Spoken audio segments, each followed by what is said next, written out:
Hi everybody, welcome back to the channel. It's the day after Tokyo Marathon and I'm just going for a little walk around the Imperial Palace 5k loop. Just having a few thoughts about the time I've had in Tokyo, things I've noticed, things I've liked, how the week has gone, how the race went, and a bit of a recap, I suppose, really. So the place is obviously amazing. Very interesting, so different to what we're used to back in the UK. Just little things like the pavements, the cleanliness. There's not a single piece of chewing gum stuck to any road or pathway. There's not a single piece of litter. Every hedge and verge is spotless. Everything is so well maintained. Just everyone is going about their jobs. Everyone's got a supervisor. Everyone is busy.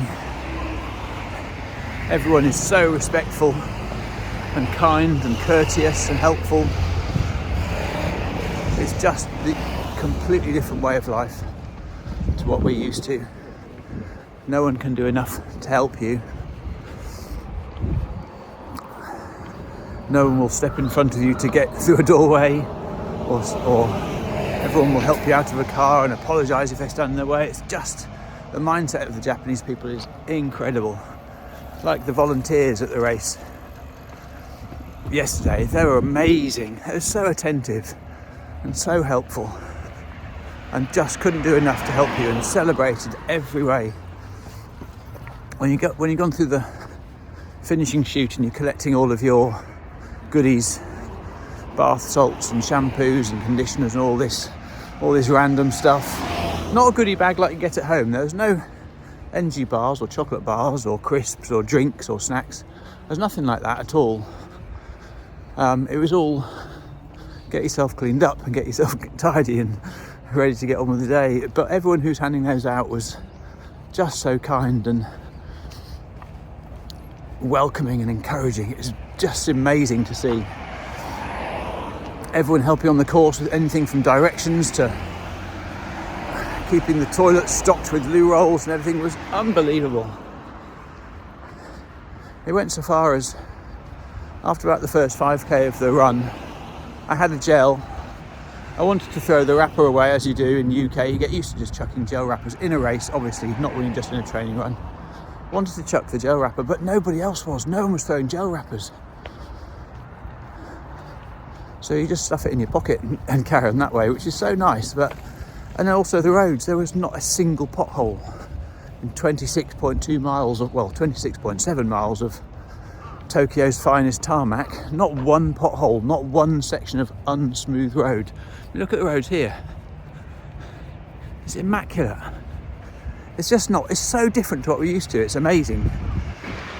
Anyway, back to the race itself and some sort of thoughts about how that went. Everything's been very easy.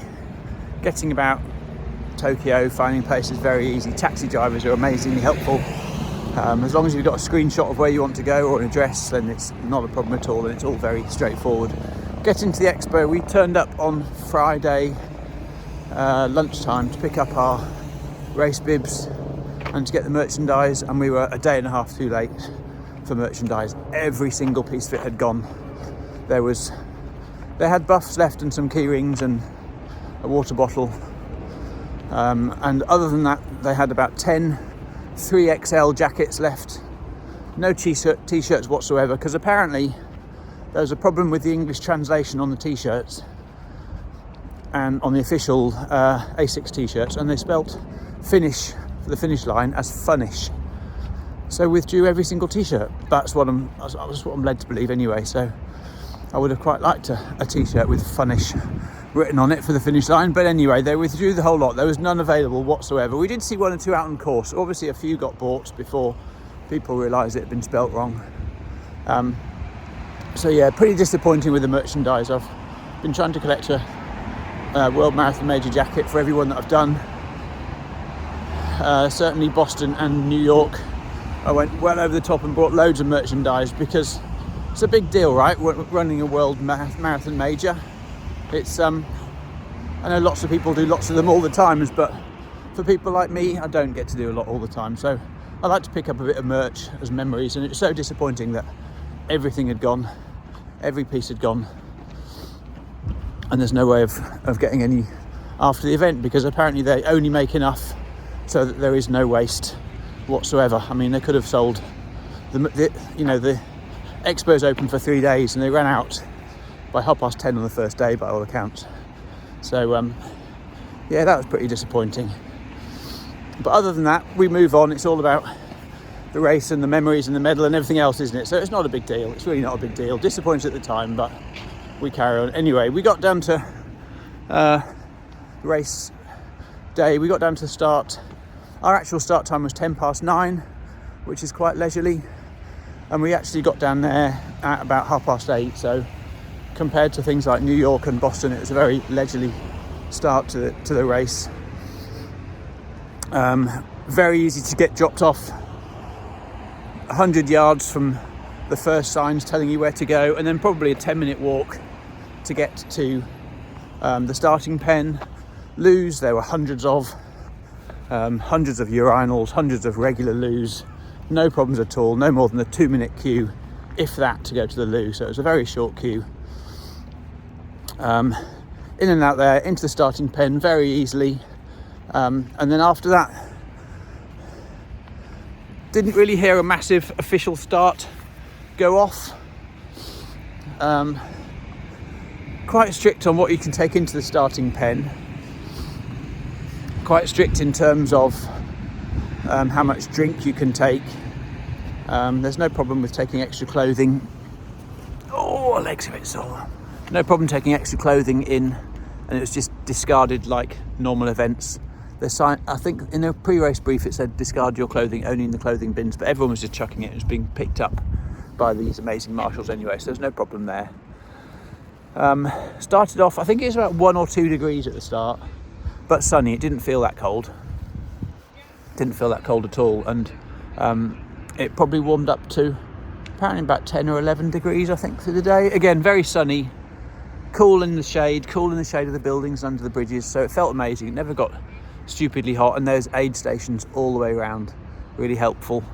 A fascinating array of snacks to be had. We had everything from pickled plums to cream-filled rolls to doll-shaped pancakes and azuki bean paste, all sorts of stuff, but also regular Pocari Sweat drinks and water, and there's so many of those. You're never going to run short of those. So there's plenty of on-course nutrition and hydration.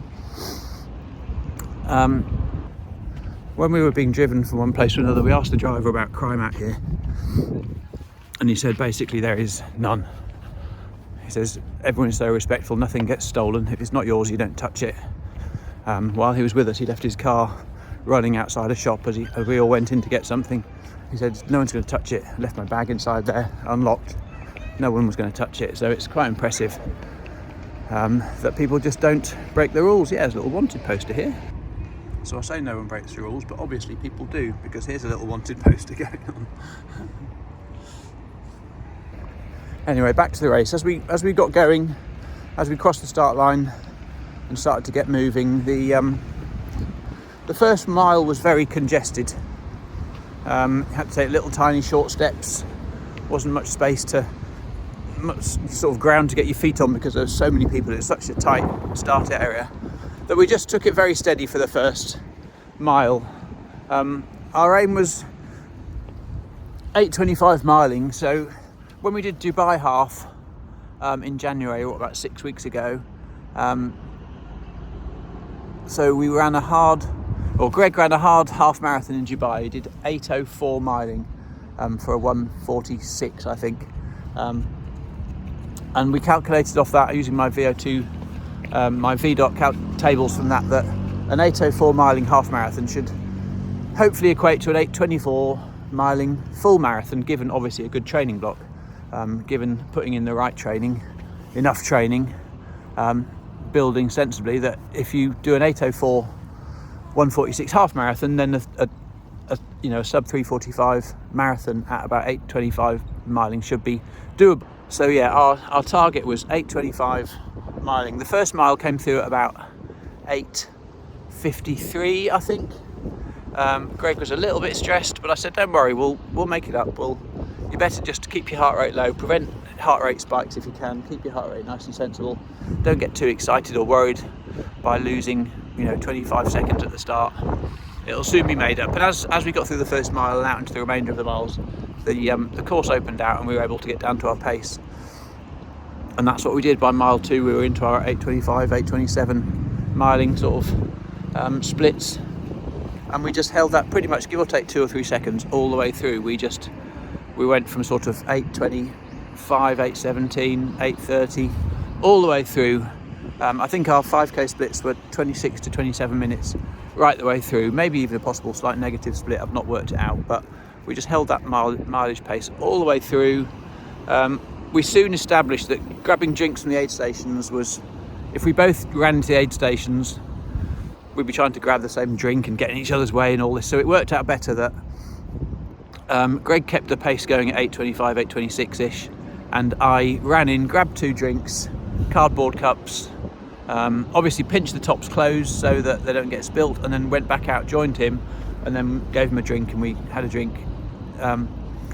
I had the legs to be able to do that every time, so that was fine for me. It just meant I could get in, get 2 drinks, and get back out, catch him up and go. So we did that all the way through. We had gels every half an hour. For me, I alternate between Mortin and Talk gels, just because Mortin, if I have more than about 3 or 4 of those, it really starts to make me want to vomit, to be honest. They're so difficult to get down, but Talk ones, I really like those. The flavours are great, rhubarb and custard or apple crumble and custard. They're really lovely. So I alternate between Mortin and Talk gels every half an hour. Pocari Sweat was quite lovely. If you've not tried it, it's a fairly bland energy drink, not overly strong, not overly sweet, just a really nice flavour and very easy to drink. So we had the Pocari Sweat drink all the way around. Got through sort of halfway, 151 I think we were. No, 152, just on 152 halfway, and then just kept the miles going. And there were quite a few big out and backs on the race, going out for a few miles, turn around, come back again. So there's ample times to see the slower runners and the faster runners. We saw Elliot Kipchoge go past at one point, and the lead runners going the other way. And then further on we saw the sort of 4 hours. We saw the tail walkers as well, actually. So you get to see everybody during the run, which is quite lovely.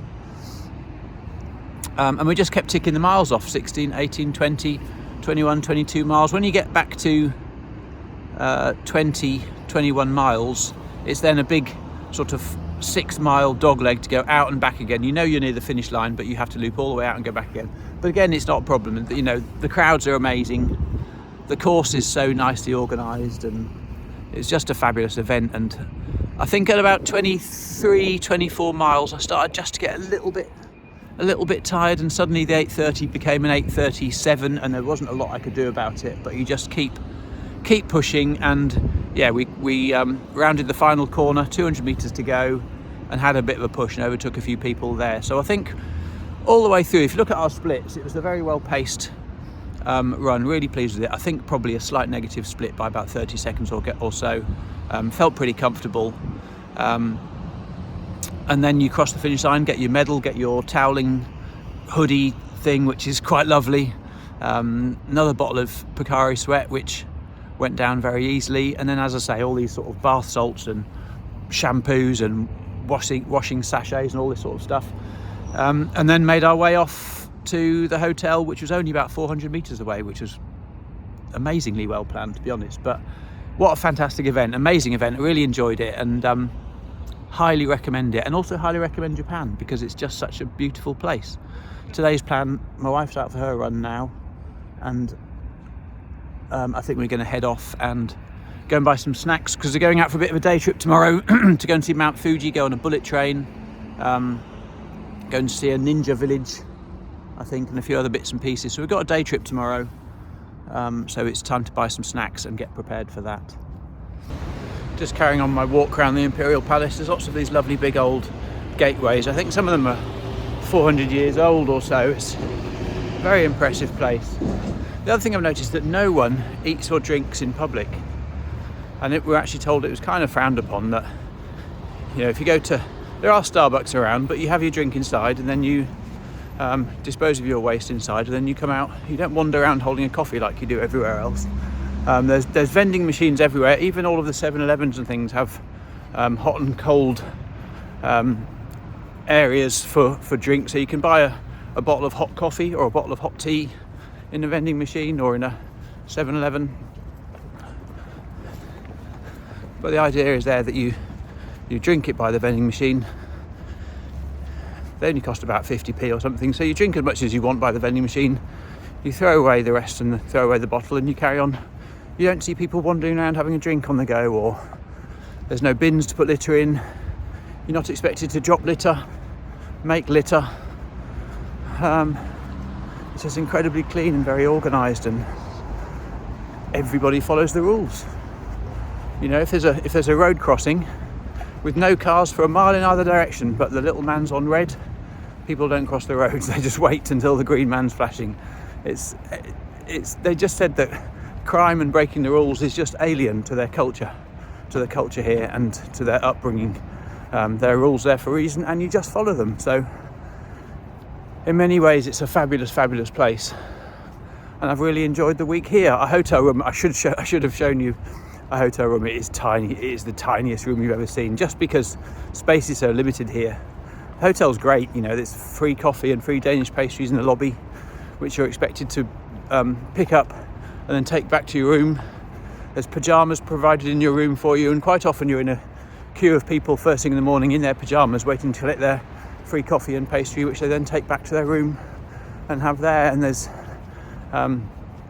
so the room is about the size of the bed with walking space around it. There's somewhere to put your case on the side, but nowhere to hang anything up.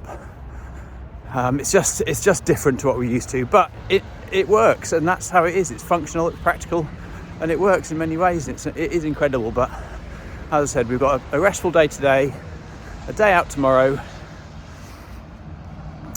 and then we fly back on Wednesday.